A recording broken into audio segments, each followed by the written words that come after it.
algumas atualizações do calendário acadêmico, que saiu aí nos últimos dias. Então, não sei se vocês receberam esse documento, tá? Do novo calendário acadêmico, mas basicamente o que a gente tem aí de previsão até o momento, tá? Lembrando que tudo pode mudar, a gente está num período ainda incerto, mas o que a gente tem no momento é retorno das aulas presenciais a partir do dia 22 de abril, tá?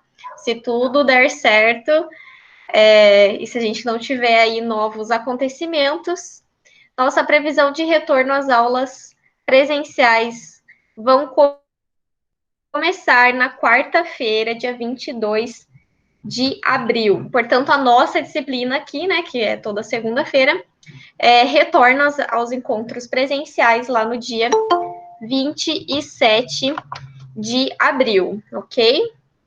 Todo mundo pegou aí a data, né?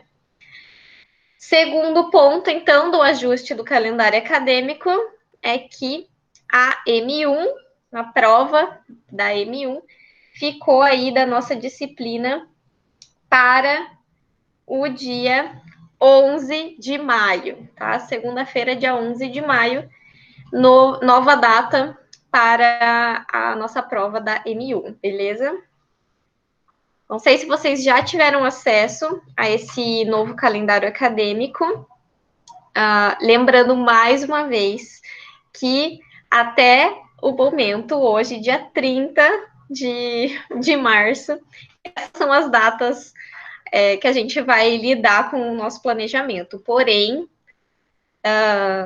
tudo pode mudar, então até o momento são essas datas que a gente tem, tá? Vou colocar aqui no chat para vocês. Retorno das aulas presenciais a partir do dia 22 de abril, prova da M1, dia 11 de maio, beleza?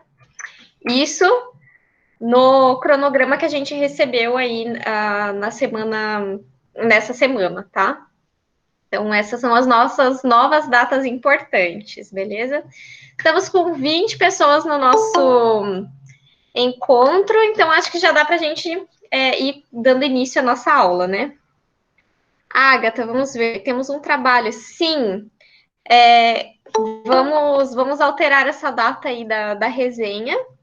Até hoje eu vou passar o paper para vocês, mas eu vou deixar para vocês entregarem a resenha um dia antes da M1, que se eu não me engano, então, deixa eu ver se a nossa prova vai ser dia 11.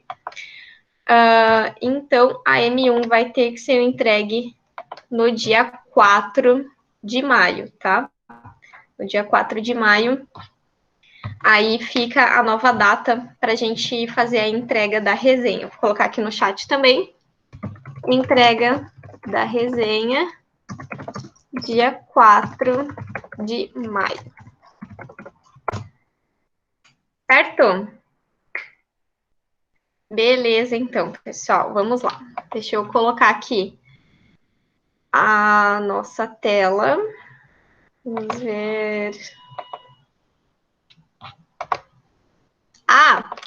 Só mais um recado que eu esqueci aqui, né? Sobre os trabalhos. Então, agora que já tem um pouquinho mais de espectadores aqui no nosso encontro, último ponto, então, além desse ajuste do calendário acadêmico, temos aqui mais uma coisa para vocês, que é a entrega dos trabalhos, né? Que seria a apresentação, seria hoje. Todos precisam fazer esse material de uma forma virtual, então preciso que todos tenham feito seus vídeos de apresentação.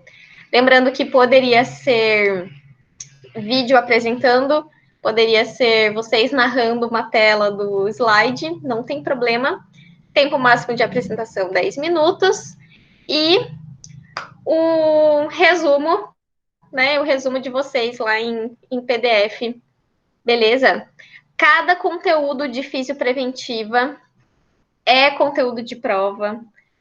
É um conteúdo importante de vocês saberem dentro dessa disciplina, dentro da ementa dessa disciplina. Por isso, extremamente importante que todos assistam às apresentações de todos os grupos. Por isso, eu vou criar uma playlist lá no YouTube para que vocês possam ter acesso aos vídeos, às apresentações de todos os grupos. Certo? Prof, podia ser até 11. Podia ser até 11 minutos, ok. Beleza. Certo? Então, já passei os recados iniciais para vocês, tá? Lembrando que essas novas datas do calendário acadêmico, assim que a gente tiver novas informações, eu vou passando para vocês, tá? A princípio, ficam essas datas aí, retorno das aulas presenciais, a partir do dia 22 de abril, na quarta-feira. Questão aberta. Mas daí, se for questão aberta, vocês só vão estudar da própria apresentação. Então, vocês precisam ter acesso aos conteúdos, gente. É assistir 10 minutinhos da apresentação, tá? Então, pensando aí que foram o quê? 8 grupos? São, né, 8 videozinhos de 10 minutos que vocês precisam assistir. Pensem que em 8 dias, se você assistir um vídeo por dia, vocês só precisam de 8 dias para assistir, beleza? Vamos lá. Cadê? Deixa eu compartilhar minha tela aqui com vocês.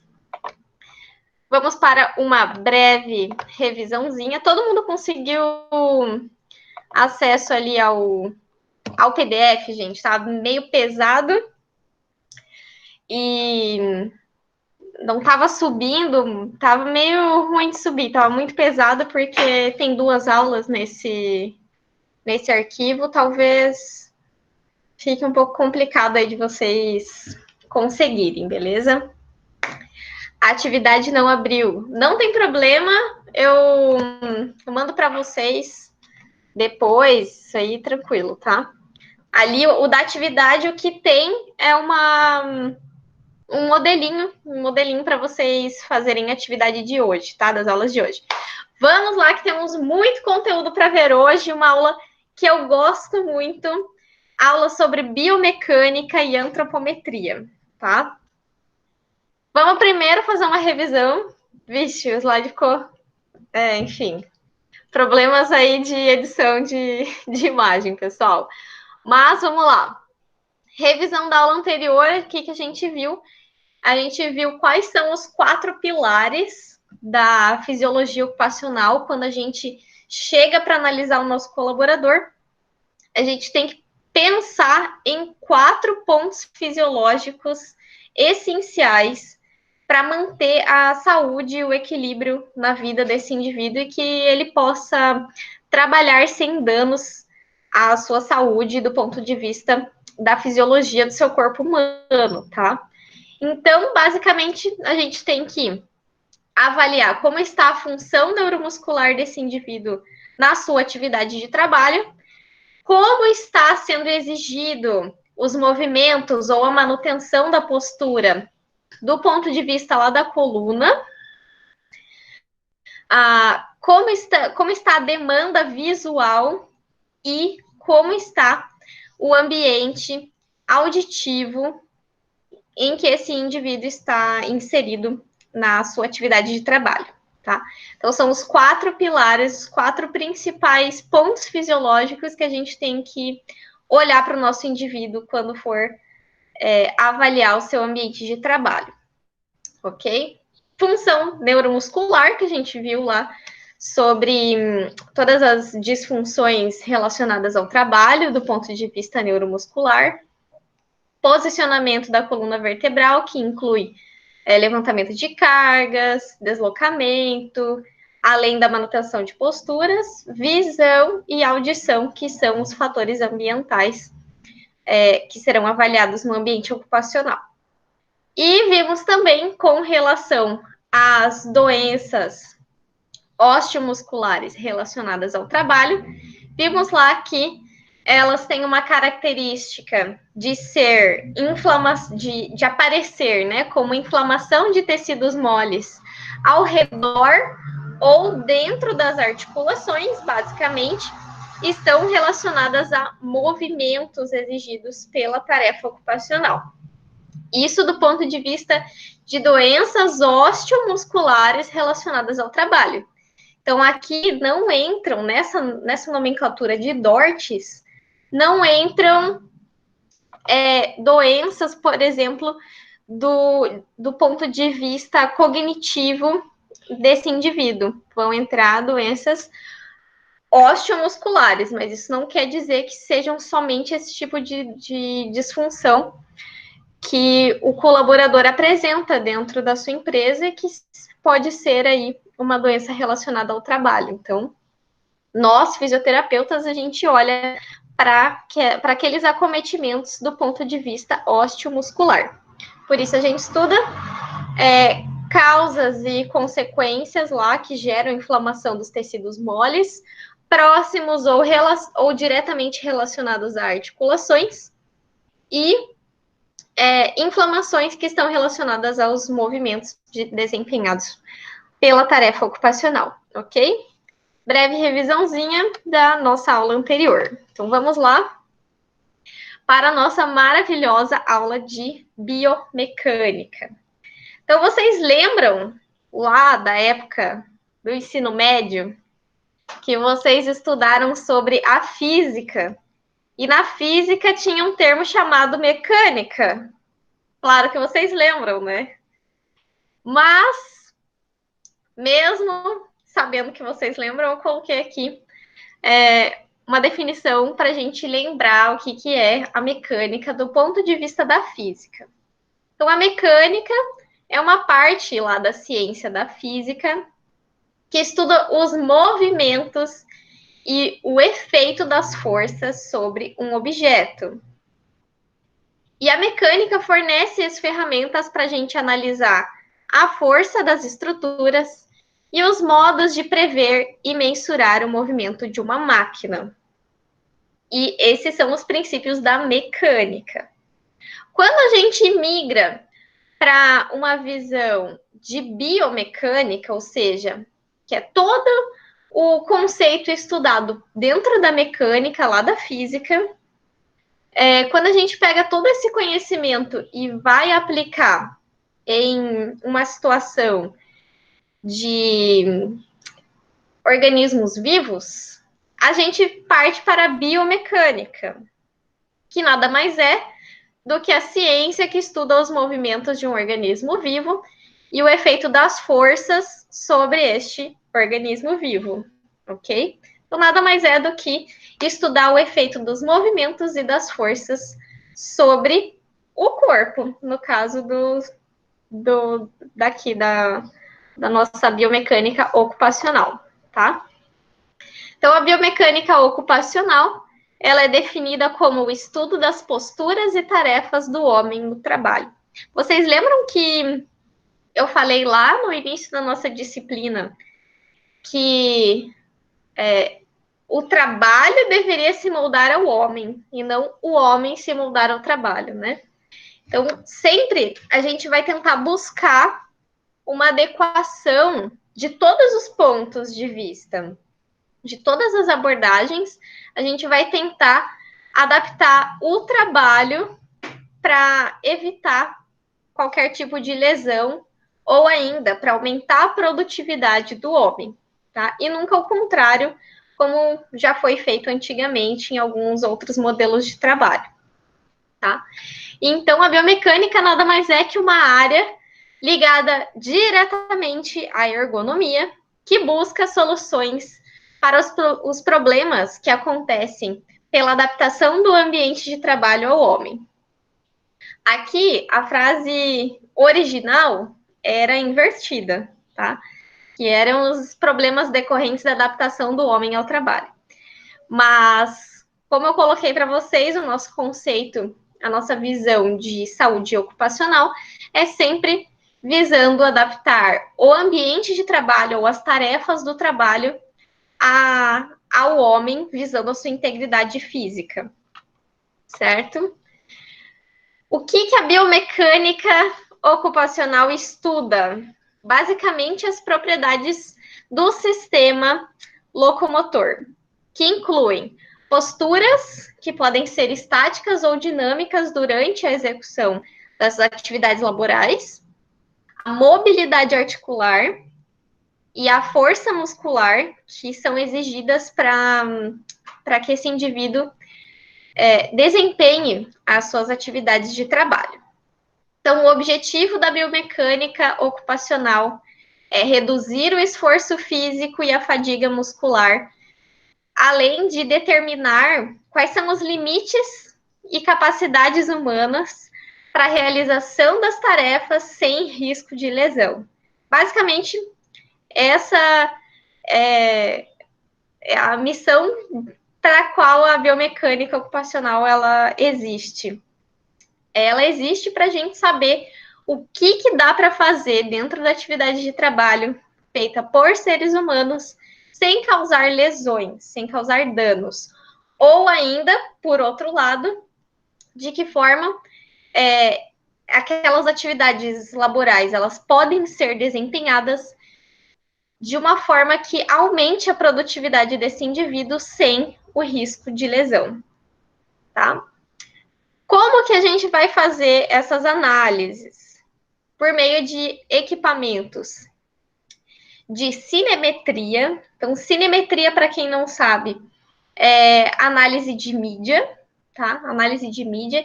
Então, cinemetria nada mais é do que a parte de movimento, então vem da cinemática, então a parte de movimento, que pode ser feito, neste caso, pelas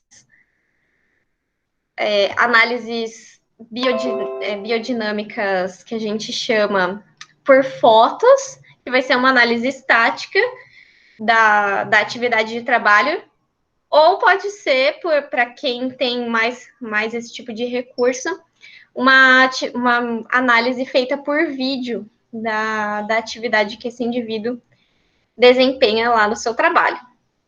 Eletromiografia de superfície é um aparelho que coleta o sinal elétrico do músculo, a atividade elétrica intramuscular, que pode ser diretamente com uma agulha lá dentro do músculo ou de superfície que ela coleta com um eletrodo sobre a pele, tá? Então tem essas duas formas, tem eletromiografia de superfície e eletroneuromiografia, que é feita diretamente intramuscular. Temos aí algumas outras formas, como a plataforma de força. Eu até tinha colocado um slide aqui para vocês do que a gente tem lá na UFSC, lá na parte do Laboratório de Biomecânica da UFSC, mas acho que não coube aqui na nossa aula, então eu até tirei a fotinho lá do laboratório. Mas lá a gente tem uma plataforma de força, tem um sistema de análise de movimento que contém um sistema de várias câmeras, são 8 câmeras, e que a gente consegue coletar uma imagem tridimensional desse indivíduo e analisar depois no software. Bem bacana. Dá para fazer muita coisa legal lá com as análises. Temos aqui outro equipamento, que são eletrogoniômetros. Basicamente, vocês podem baixar um aplicativo no celular e ter um eletrogoniômetro, ou ainda outros tipos de equipamento que vão mensurar a amplitude de movimento da articulação, tá?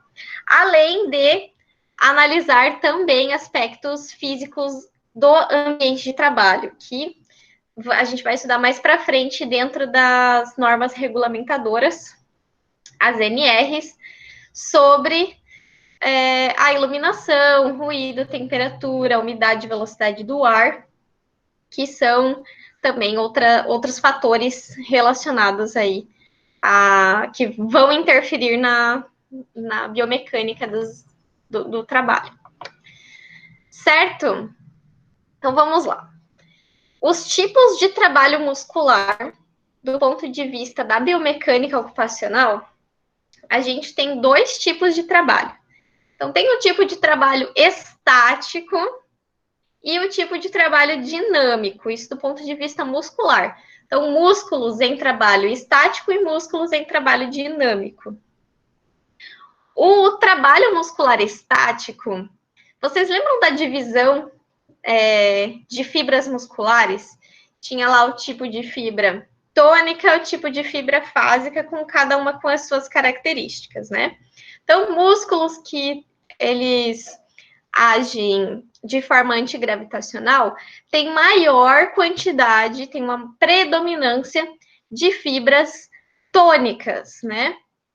Enquanto que grupamentos musculares que estão relacionados mais à movimentação e ao desempenho de força têm uma maior predominância no seu ventre muscular de fibras do tipo fásica, tá? Então vamos lá. Tipo de trabalho estático. Exige uma contínua contração muscular para manter determinada postura. É determinado como trabalho estático a manutenção de uma postura por mais de 4 segundos. Tem pequena ou nenhuma variação em torno do nível de força estabelecido lá, que foi realizado pelos músculos, entre outras estruturas do corpo. Essa é uma definição lá da ISO 11226, mas uma ISO bem importante dentro da ergonomia. E aqui, como exemplo, temos o trabalho em pé, por exemplo, numa linha de produção. Ou vocês podem imaginar aí dentro do contexto de trabalho de vocês algum trabalho estático, independente da posição, né? Pode ser deitado, sentado, em pé. Mas pensem, dentro do contexto de trabalho de vocês, o que seria um trabalho estático, postural, onde a postura é mantida por mais de 4 segundos e tem mais exigência dos músculos relacionados à manutenção da postura, né? Ou relacionados aí às fibras tônicas. Por outro lado, o tipo de trabalho muscular dinâmico permite a alternância entre contração e relaxamento muscular. Ele é caracterizado por uma sequência rítmica entre contração e relaxamento. Por exemplo, atividades cíclicas, como caminhar, andar de bicicleta, andar na esteira, são atividades cíclicas, ou seja, você consegue determinar que o mesmo movimento ele acontece dentro de um ciclo, início, meio, fim, início, meio, fim. Isso é uma atividade cíclica. Então, lá dentro do contexto de trabalho de vocês também podem imaginar aí, determinar quais são as tarefas que têm uma exigência muscular mais dinâmica, que você tem aí uma alternância entre contração muscular e relaxamento muscular, ou que tem uma maior demanda daqueles músculos que são mais ricos em fibras fásicas, por exemplo. Então, aqui tem um esqueminha para vocês das subdivisões do trabalho muscular. Então, o tipo de trabalho muscular estático, ele exige uma longa contração do músculo. Os músculos que estão mais adaptados à manutenção deste tipo de trabalho muscular são aqueles músculos que têm maior predomínio de fibras tônicas, que já são fibras preparadas para manutenção da contração a longo período. E o trabalho estático, ele gera fadiga, enquanto o trabalho dinâmico tem uma alternância entre a contração muscular e o relaxamento, e isso é um tipo de trabalho que gera equilíbrio nas demandas energéticas dos tecidos. Então, basicamente, aqui a gente vê que quando a gente está no repouso, a gente tem uma baixa necessidade de hidratação e oxigenação, ou seja, a irrigação sanguínea pode ser baixa, porque a necessidade é baixa. Quando o trabalho é dinâmico, a alternância entre contração e relaxamento faz com que exista uma necessidade grande de hidratação, nutrição, oxigenação, por isso a irrigação sanguínea tem que ser alta para suprir essa necessidade tecidual.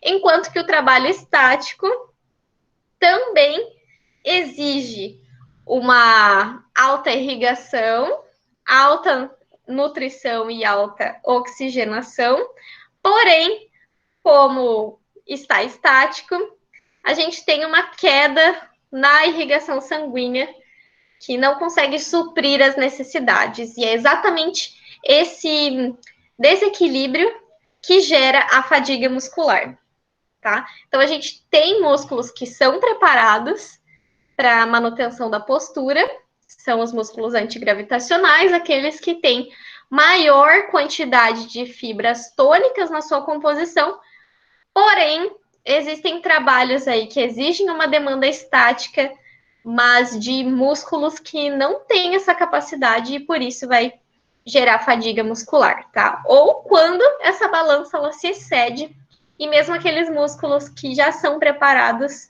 eles não conseguem vencer a demanda e aí vai gerar fadiga muscular, certo? Então aqui a gente tem um comparativo, né? As diferenças entre o trabalho estático do lado esquerdo da tela de vocês e do trabalho dinâmico do lado direito da tela de vocês. No trabalho estático, por que ele é um trabalho pior do ponto de vista do trabalho muscular, do tipo de trabalho muscular? Basicamente, ele faz com que os vasos sanguíneos eles sejam pressionados por uma contração muscular que ela é mantida por longo período, ocasionando baixo fluxo sanguíneo,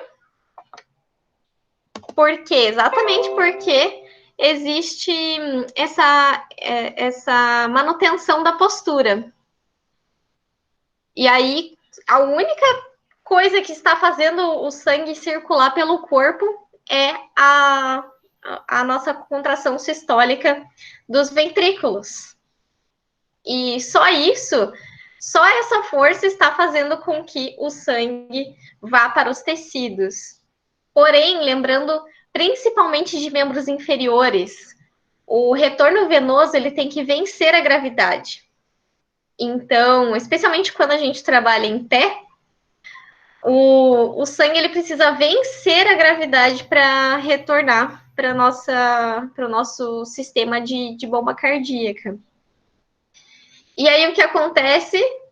Somente a contração dos ventrículos, como a força vai se dispersando, a velocidade de onda, ela vai se dispersando ao longo do corpo, só isso não é suficiente para trazer com eficiência todo o retorno venoso necessário, tá?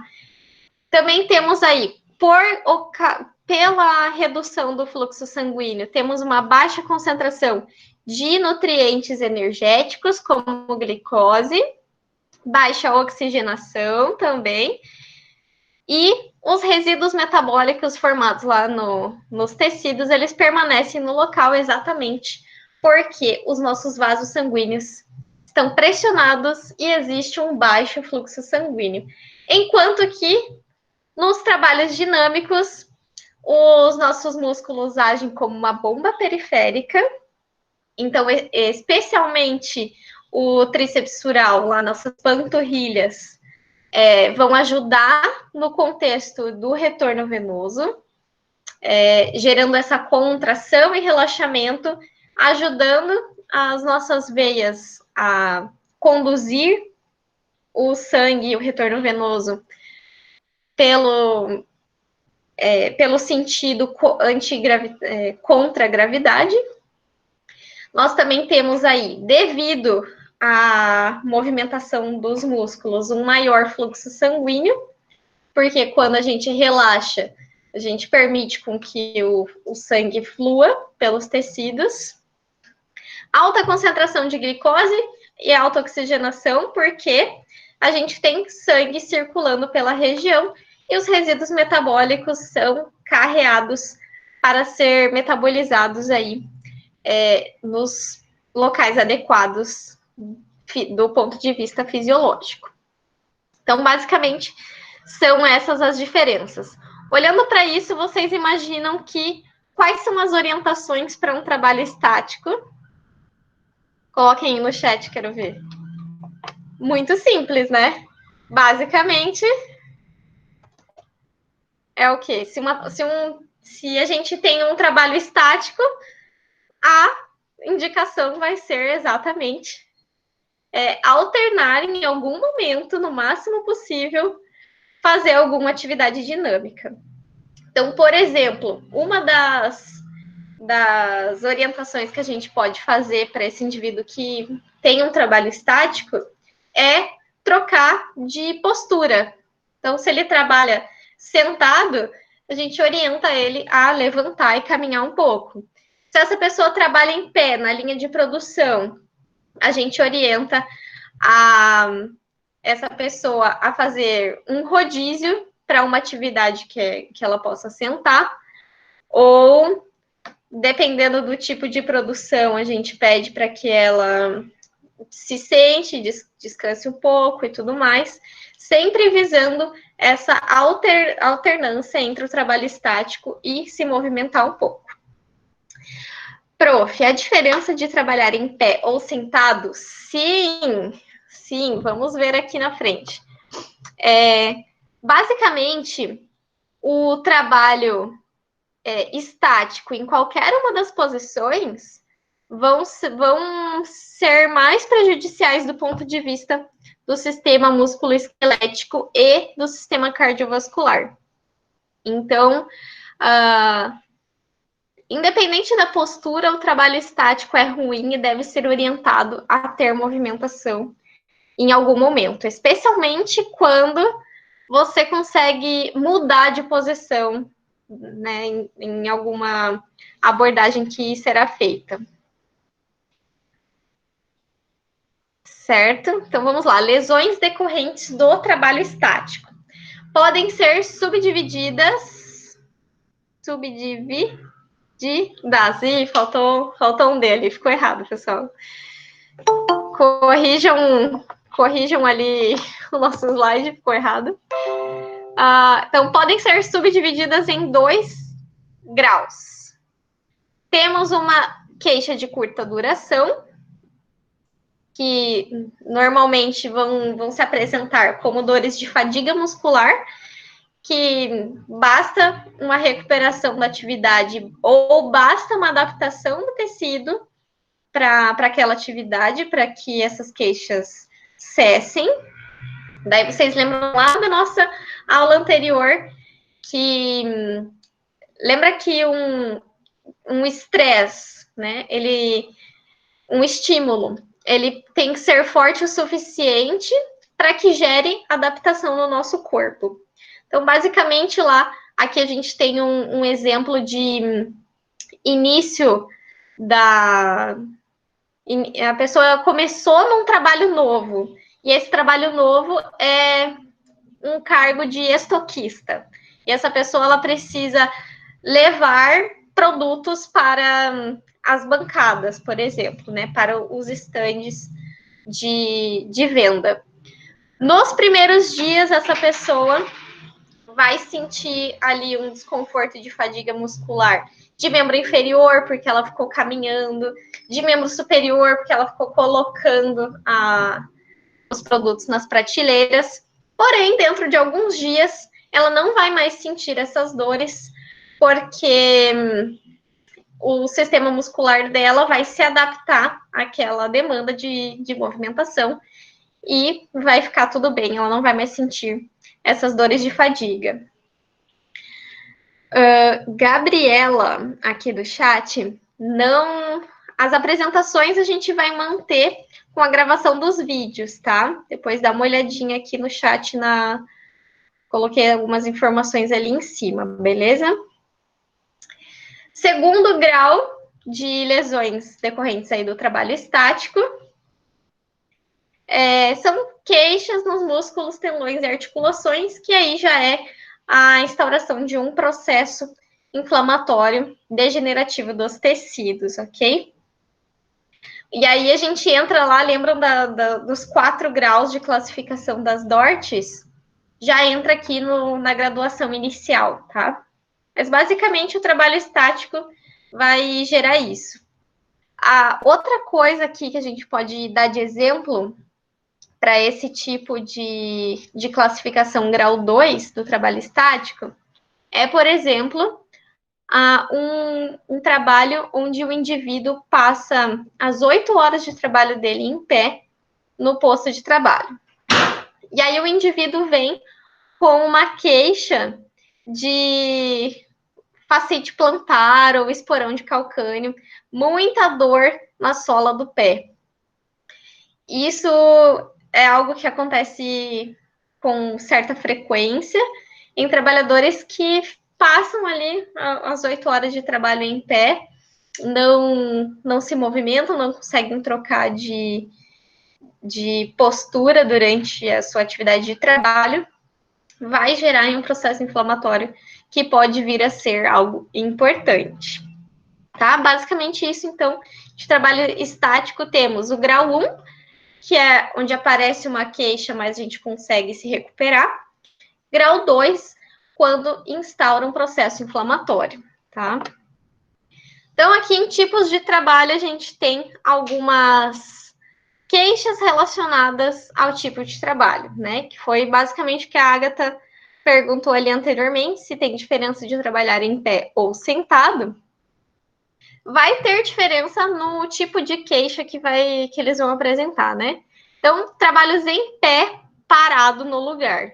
Vai ter queixa, principalmente, de apoio a contato dos pés mesmo, que é basicamente, igual eu falei para vocês, pode ter aquela queixa de esporão de calcânio, ou ainda só uma inflamação mesmo pela descarga de peso que impediu o fluxo sanguíneo, o pé vai ficar ali com alguns sinais inflamatórios clássicos, né? Então vai ter dor, vai ter edema, a pessoa vai sentir aquele desconforto nos pés, vai chegar em casa, não quer nem saber de ficar em pé, vai botar o pé para cima. Também temos algumas queixas relacionadas a membro inferior, especialmente na parte mais distal, e eventualmente varizes. E varizes é algo que acontece bastante com trabalhadoras mulheres, que já apresentam outros fatores de risco relacionados a varizes, tá? Então, geralmente mulheres que têm histórico na família desse tipo de lesão. Tipo de trabalho sentado sem apoio nas costas, ou seja, sem apoio lombar. Vai ter queixas aí relacionadas à musculatura da eretora da coluna, porque não vai ter apoio nas costas.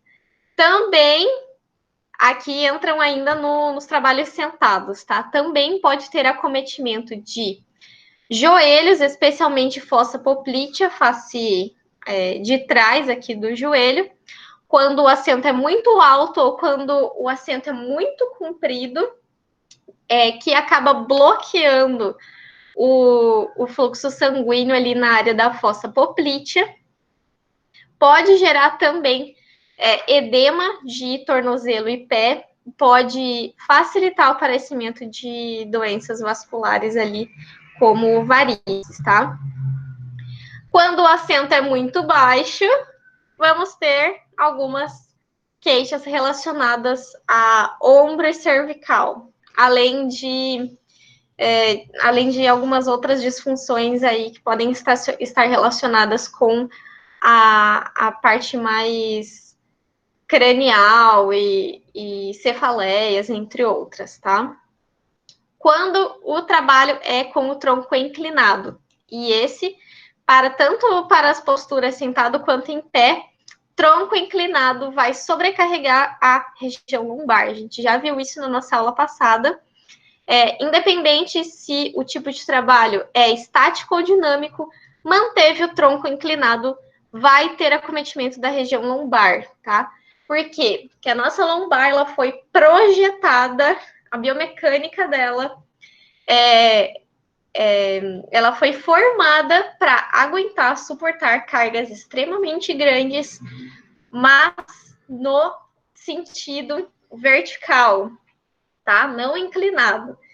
E aí a gente vai ver mais para frente aqui que em algumas ferramentas ergonômicas a gente tem uma inclinação de 10, 20, 30 graus de inclinação da coluna e cada grau está relacionado com um maior acometimento da região lombar.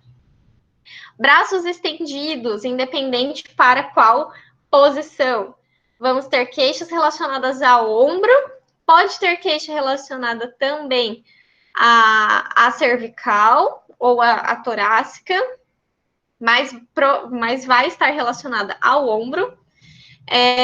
Também acometimentos aí de braço, pode ter acometimento neural por compressão da região do plexo braquial, acometimento de nervo mediano, entre outros, tá?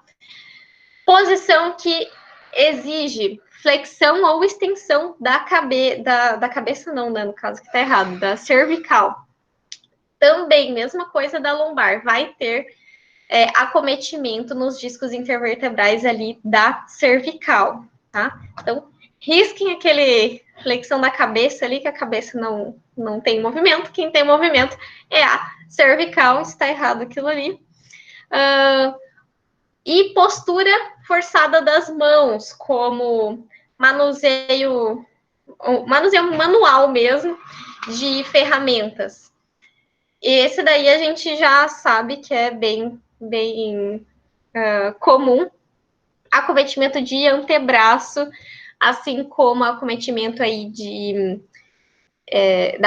dos músculos da mão, especialmente em trabalhos com pinça, vão ter acometimentos ali relacionados a síndrome do túnel do carpo ou de túnel de Guyot.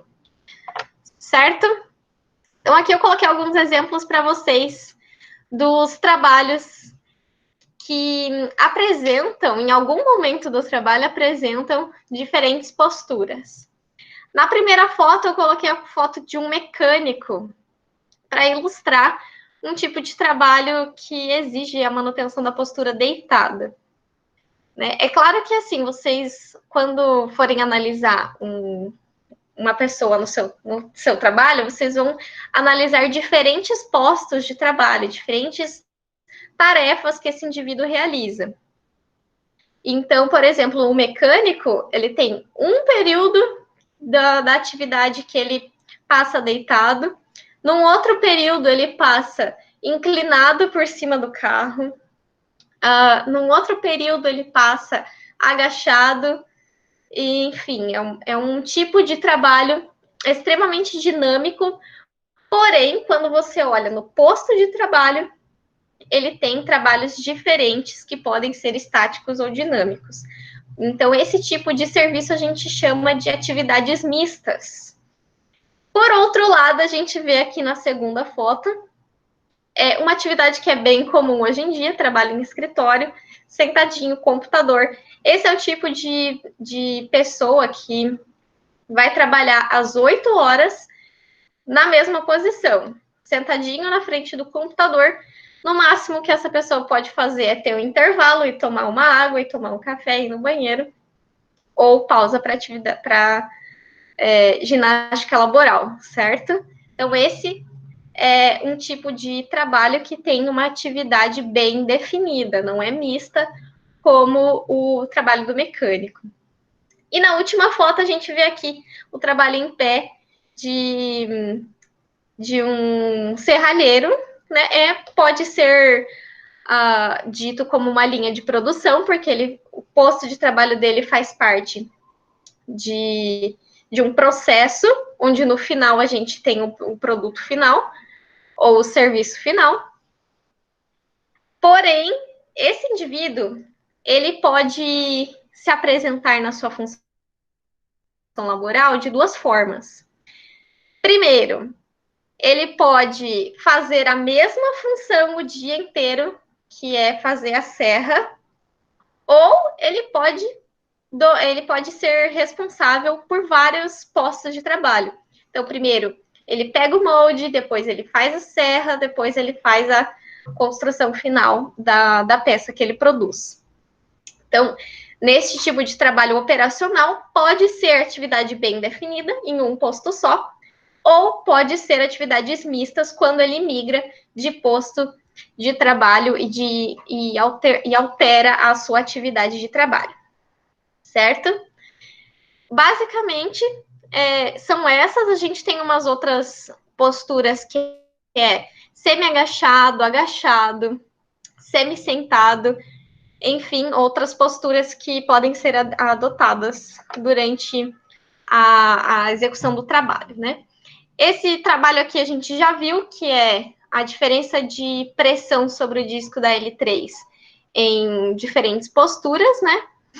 Então, a gente já viu que deitado a gente tem menor pressão sobre o disco da L3, e quanto mais inclinado for a nossa coluna lombar, maior é a pressão sobre o disco, tá? Independente se em pé ou sentado, inclinou o tronco, maior é a sobrecarga lá nos discos da lombar, especialmente o QL3, que foi o disco mensurado. Sempre que a gente fala sobre análise biomecânica, a gente tem uma ferramenta ergonômica essencial, ou seja, que não pode deixar de conhecer. Tá? Essa daqui é o OAS, Ovaco Working Posture Analysis System. O OAS, ele é basicamente uma matriz, essa matriz aqui, de posturas que o nosso colaborador exerce em qualquer profissão, em qualquer trabalho. Tá? Então, os caras lá que desenvolveram o OAS, eles analisaram diversas pessoas trabalhando em diversas funções lá da empresa deles, que era uma siderúrgica, e eles conseguiram reduzir lá entre todas as mais de 70 posturas que eles identificaram, que todas elas derivam de uma combinação dessas posturas que está nessa matriz, tá? Então, a gente tem 4 posturas básicas de coluna, né, que está ali descrito como dorso. Coluna vai estar reta, vai estar inclinada, vai estar rotacionada ou inclinada com rotação.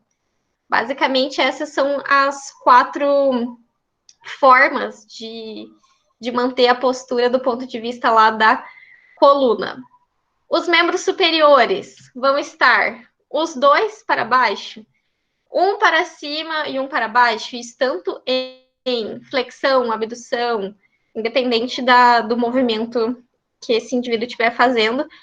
Os 2 braços elevados para cima, assimétrico, ou os 2 para baixo. E são 7 posturas básicas de membro inferior.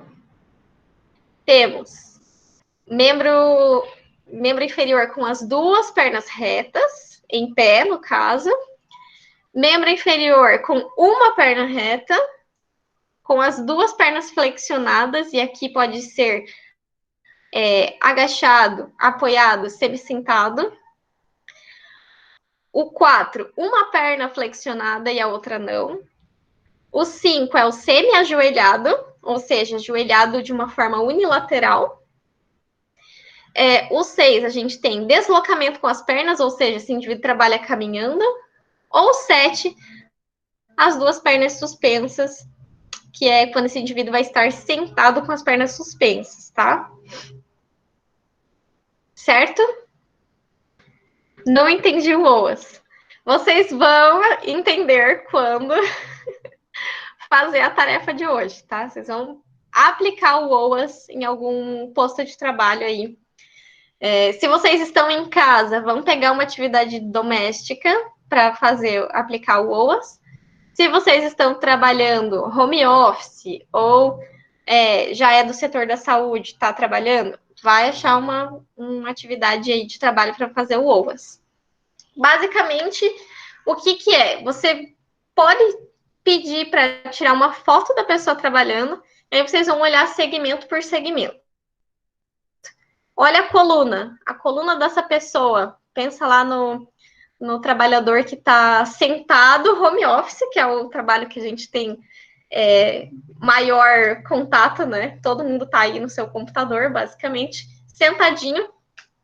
Vocês vão olhar lá para a postura da pessoa. Ah, como é que está a coluna? A coluna está reta. Ou não, a coluna está inclinada porque a pessoa está debruçada sobre a mesa. Está torcida porque a pessoa está assistindo a aula no sofá, né? Então, olha lá para o segmento que é a coluna. Depois, braços. Ah, os dois braços estão para baixo. Ou não, um braço está sobre a mesa e o outro está para baixo. Um braço está apoiado no braço do sofá e o outro está para baixo. Ou os dois estão para cima porque eu estou assistindo a aula segurando o meu notebook para cima da cabeça. Sei lá, né? E os membros inferiores como estão? Se eu estou sentada na minha cadeira, as duas pernas estão flexionadas, então é o número 3, certo?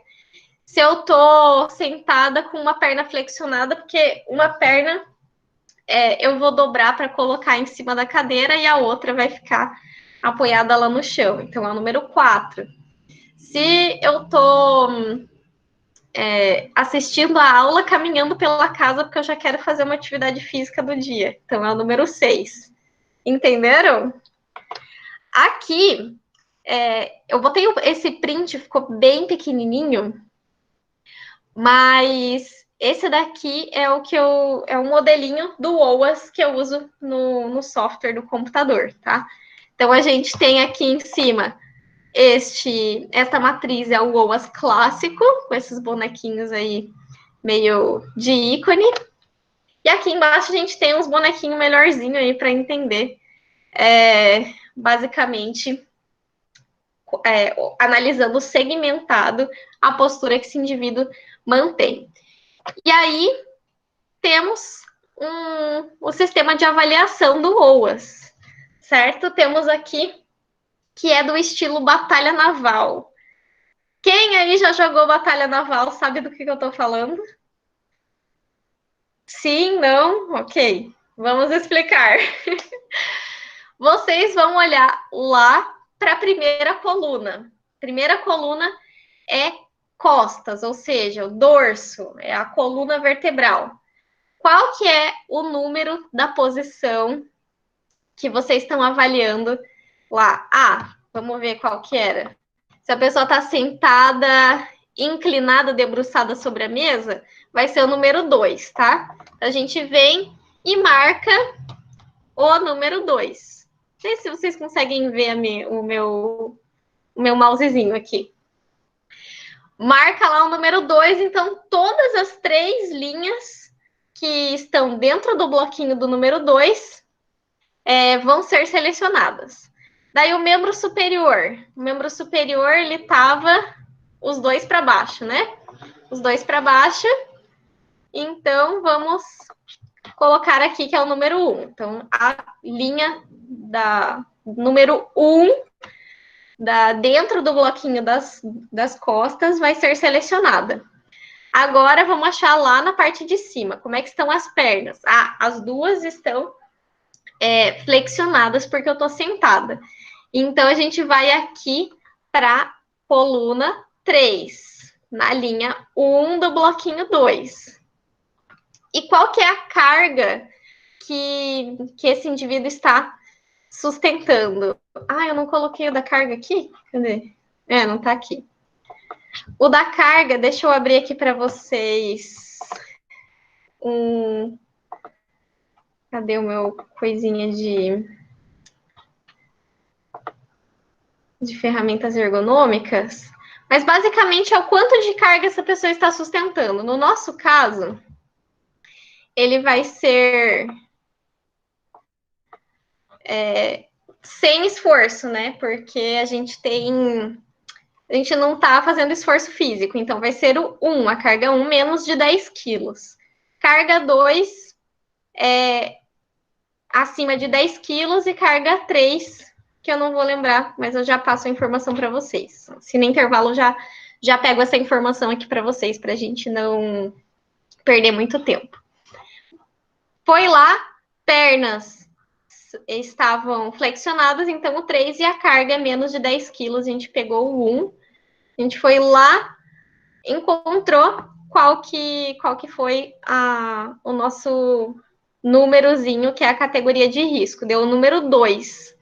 Qual é o efeito desta posição sobre o sistema musculoesquelético? Basicamente o quê? Esta postura que a gente está mantendo, sentadinha, braço apoiado, assistindo a nossa videoaula, essa postura tem possibilidade de causar lesão e requer uma ação corretiva. Qual seria a ação corretiva aqui? Pensem, falem aí no chat, quero ver. Qual seria a ação corretiva para essa postura?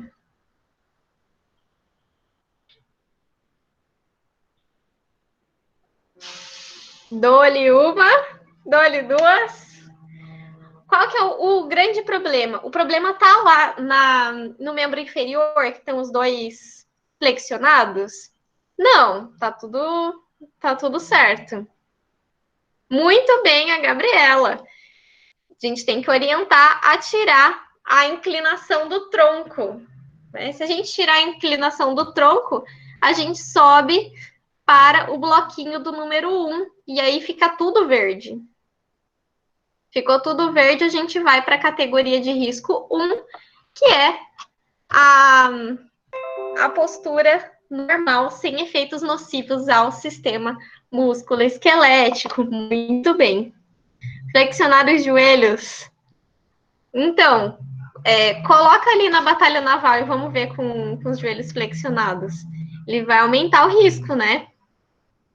Se a gente aumentar para o lado da direita, quanto mais para o lado da direita, mais fica perto do vermelhinho, né? Na nossa batalha naval, certo? Então, vocês vão... uma das tarefas é aplicar o OAS em um posto de trabalho aí, que já vou passar para vocês, tá? Outra ferramenta ergonômica que a gente tem é o diagrama de dores, ou diagrama de Corlett, que se chama, basicamente, é esse bonequinho aqui, com toda essa segmentação, cheio de números. Este diagrama, que foi proposto por Corlett e Maneka, divide o corpo humano em 24 partes, em 24 segmentos, e o trabalhador vai indicar aonde que sente desconforto. Então, você vai anotar o número relacionado ao segmento corporal. Por exemplo, ele vai dizer, eu tenho dor na lombar. Então, a lombar vai estar aqui apontado o número 4, costas inferior, ou se é uma dor lombar mais alta, costas média, ou se é uma dor lombar mais baixa e mais anterior, bacia, enfim, ele vai te apontar. E você vai pedir uma nota relacionada ao desconforto. O seu desconforto quando você chega no trabalho é qual? É 0. Nenhum desconforto. No final do trabalho, daí minha dor já é um desconforto número 4, mais ou menos. Então, como é uma escala visual, essa pessoa vai dar uma nota para o desconforto que ela sente e em qual momento isso acontece, tá? qual momento do trabalho isso acontece. Aqui tem um registro da eletromiografia para vocês verem. Então, como eu falei, eletromiografia de superfície, ela é coletada na pele, e a eletroneuromiografia, ela é coletada através de uma agulha intramuscular, diretamente intratecidual, tá? Mais para frente aqui eu tenho um diagrama que mostra diferentes posturas do membro superior, aqui do ombro, e diferentes registros da eletromiografia do tendão do supra, para vocês verem quanto maior a suspensão do ombro, maior a demanda de sinal elétrico do supra, certo? Então, essa é uma das ferramentas aí que podem ser utilizadas dentro da biomecânica ocupacional. Basicamente, então, as lesões do trabalho, elas são decorrentes de esforços inadequados, manutenção de uma postura inadequada ou por longos períodos, atividade constante ou sustentada de um determinado grupamento muscular, ou apoio da mesma parte do corpo em uma superfície, tá? Então, essas são basicamente as condições que geram aí disfunções osteomusculares que são decorrentes aí do trabalho.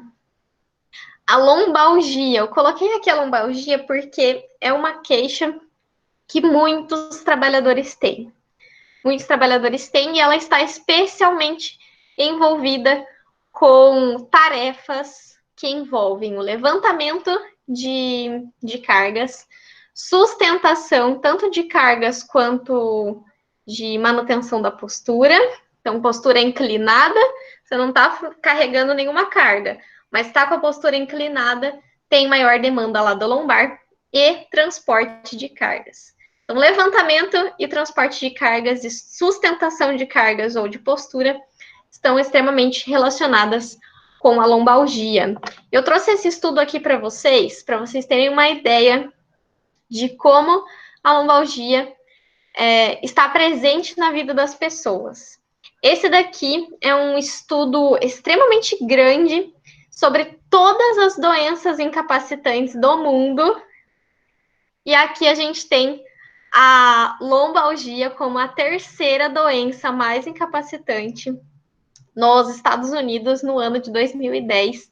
Levantamento feito por esses pesquisadores, né, Murray e colaboradores, um artigo muito, muito importante publicado lá na New England. Então, para vocês terem uma noção de como a lombalgia atinge as pessoas, e tá aí, é um dado de evidência científica de altíssimo nível, tá? Então, fizeram esse levantamento lá no ano de 2010, a lombalgia estava ali posicionada como a terceira doença mais incapacitante entre todas as pessoas, não só trabalhadores, tá? Vamos lá, para aplicação de forças, que é outro objeto de estudo dentro da biomecânica ocupacional. Então, primeiramente, a gente precisa entender que existem algumas características dos movimentos, né? Tem movimentos de precisão, são aqueles realizados com o movimento de pinça dos dedos. São movimentos que exigem articulação tanto das articulações ali falangianas, quanto de toda a mão, do punho, cotovelo e ombro. Então, todo esse complexo do membro superior está relacionado à execução de uma forma muito eficaz desses movimentos que exigem precisão. O ritmo, ele pode ser determinado como movimentos suaves, cíclicos. Lembra que eu falei? Cíclico é tudo aquilo que você consegue determinar o início, meio, fim, início, meio, fim, início, meio, fim. Isso é uma atividade rítmica. Desculpe, isso é uma atividade cíclica, e o ritmo ele é dado pela frequência com qual esse ciclo acontece. Acelerações ou desacelerações bruscas ou rápidas, mudanças de direção, são extremamente fatigantes porque exigem maiores contrações musculares. Isso a gente pode ver bastante lá no esporte, né? Quando, por exemplo, o jogador de futebol, ele sai correndo e precisa fazer um drible, então ele muda de direção, esse é um grande mecanismo de lesão lá do LCA, não é? A gente vê bastante isso. Já dentro do contexto de atividade laboral, por normas de segurança, você não tem atividades que precisem dessa movimentação, como no esporte. Mas temos ainda acelerações e desacelerações, por exemplo, num setor de linha de produção, onde o ritmo com o qual esse operador vai fazer, pode ser determinado pela máquina. Né? Então, por exemplo, se é uma linha de produção que passa por esteira, a velocidade da esteira que vai ditar a velocidade, o ritmo do trabalho desse indivíduo. Temos aí movimentos retos, onde o corpo tem a tendência de executar movimentos curvos, e os movimentos retos são difíceis e imprecisos. E temos ainda terminações, que são movimentos que exigem posicionamentos precisos, podem ser realizados com auxílio de ferramentas. Por exemplo, vocês já viram os robôs que são utilizados na linha de montagem automobilística e que são controlados pelos operadores da máquina? Que mais pode ser? Uma colheita. Lá na colheita de uma plantação, por exemplo. Temos um operador, que é o cara que vai cuidar do trator. Às vezes, dependendo da tecnologia, ele nem precisa estar lá dentro do trator, ele pode só controlar via aplicativo, né? Mas em operadores de maquinário, a gente vê que a pessoa controla o movimento do trator, da empilhadeira, do que quer que seja. Certo? Então, quais são as recomendações ergonômicas para transmissão de força? A gente tem aqui nessa tabelinha. Para a transmissão de força de empurrar e puxar, a gente tem diferentes valores normativos, tá? Então, aqui nessa tabelinha, a gente vai pegar lá qual que é a altura da pega, onde você vai segurar, qual que é o gênero desse indivíduo que vai fazer essa atividade, se é mulher, se é homem, e qual é a atividade, se ela vai empurrar e puxar, tá? Então, a gente tem aqui o que é ideal dentro do ponto de vista ergonômico vai depender da altura, do gênero e do movimento em que essa pessoa vai ser feita. Coloquei aqui também, ó, atrito entre o chão e o solo. Quantos de vocês já foram, de repente, empurrar um guarda-roupa ou uma estante dentro de casa e tava de meia, sei lá, e escorrega o pé? Ou, mais comum também, quantos de vocês já foram empurrar um carro e tava de chinelo e o pé escorrega do chinelo, né? Então, para empurrar ou puxar, a gente precisa pensar também no atrito do solo. A gente pode ser. Às vezes cai.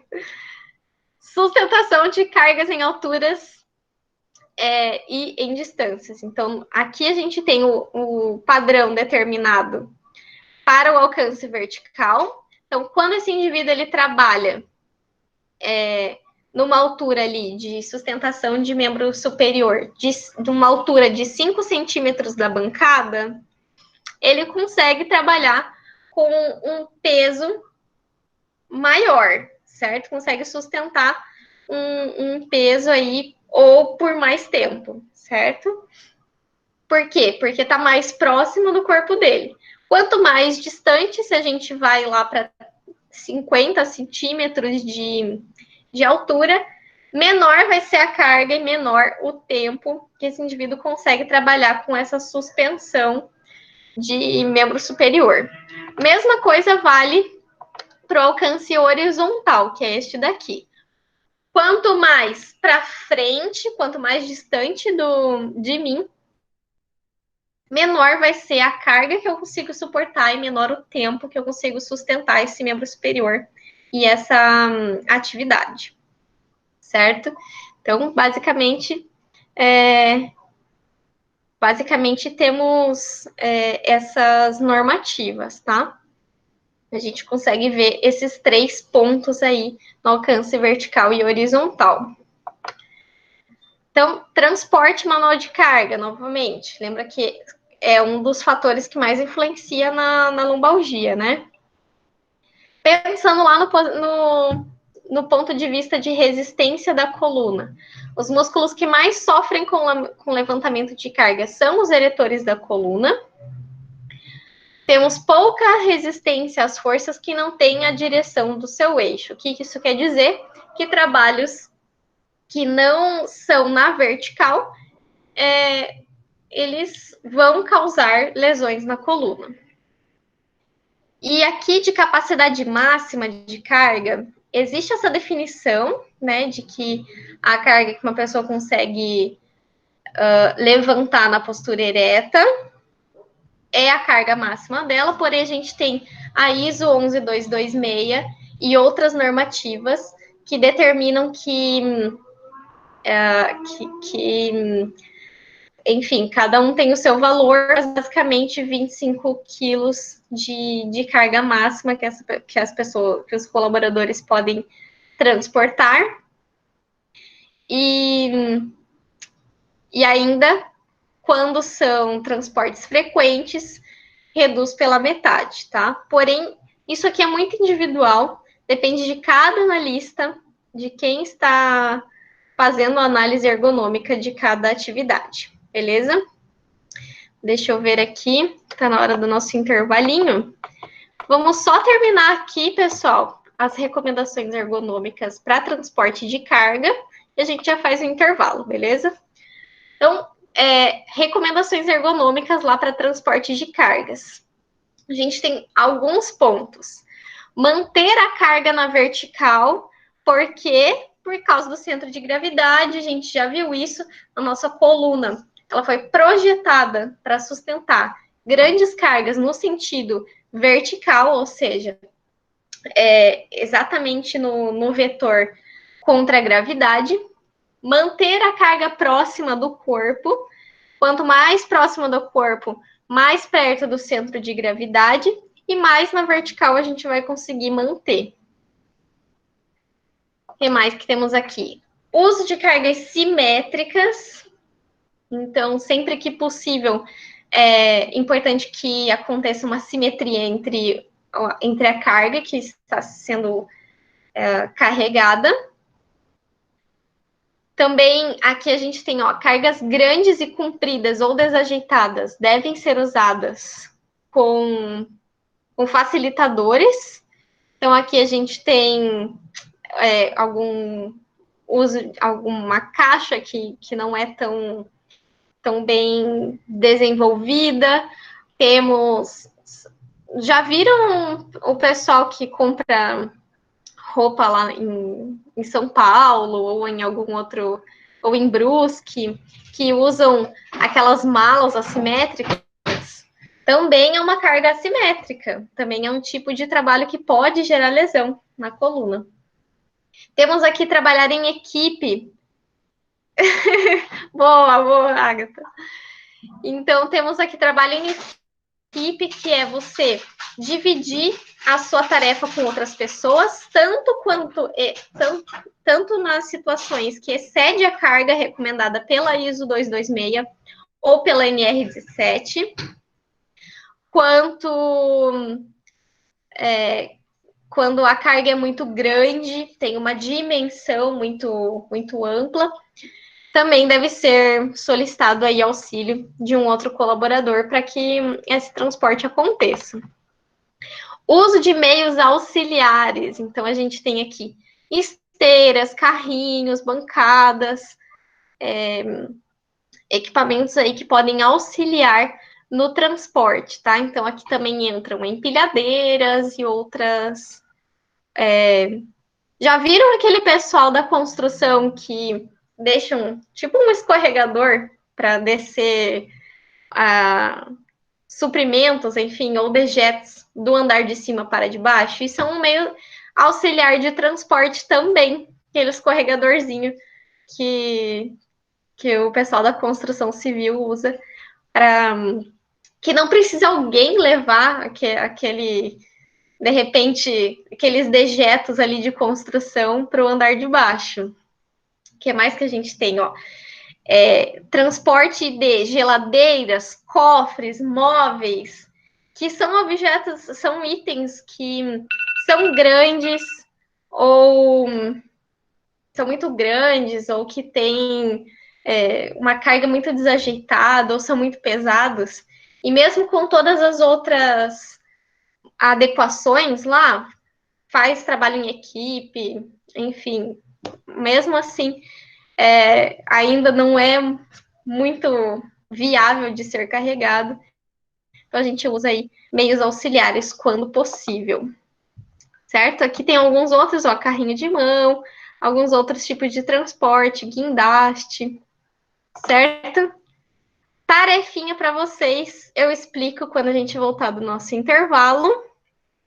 8h30, 8h30, 8h35, voltamos para eu explicar a atividade para vocês, que é basicamente o que a gente acabou de ver agora. Emerson, vamos ver. Deixa eu voltar minha tela aqui para vocês. O que o Emerson comentou aqui. Para entregar hoje? Não, não precisa entregar hoje. Pode entregar na próxima segunda-feira, tá? Beleza? Intervalo, pessoal.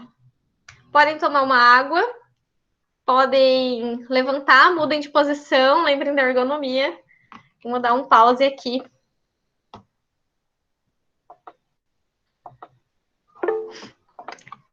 Pode avaliar a família que está trabalhando? Sim, pode avaliar, gente. Pode.